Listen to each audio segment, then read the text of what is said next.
The president and even the first lady are getting to be frequent visitors to Michigan. They've been here this spring, this summer.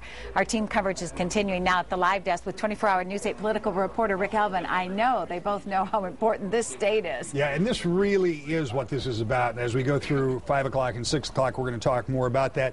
President does travel a lot, as all do. As you can see right here, this is a live picture from Andrews Air Force Base where he is landing right now, just coming back from Las Vegas earlier today. The president's been in Ann Arbor on the 2nd of May for the University of Michigan commencement address.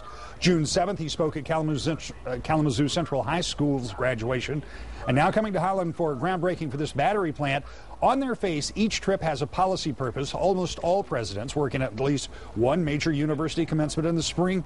University of Michigan would certainly qualify for that. Kalamazoo promised, and the educational models there closely match up with the president's education agenda. Alternative energy and jobs are major parts of what Mr. Obama talks about every week. And next week, the Senate may well be working on a carbon tax bill, or so-called cap and trade. So this all makes sense. But there is much more to these visits than just that.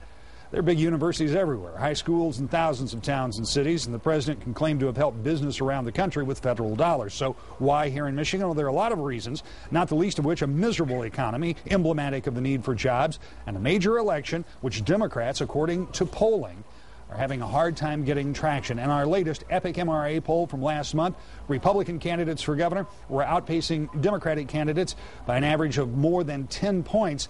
And if that holds, Republicans have a better than average shot at taking the governor's office back.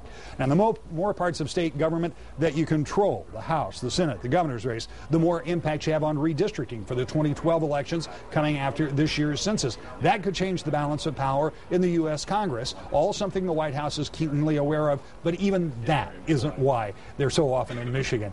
In this never-ending election cycle, Michigan is already playing a prominent role in the race for the White House in 2 years. And tonight at 6, we're going to talk more about that and why only a couple of times since 1948 that a Democrat's been able to make it to the White House without winning Michigan. We'll talk about it.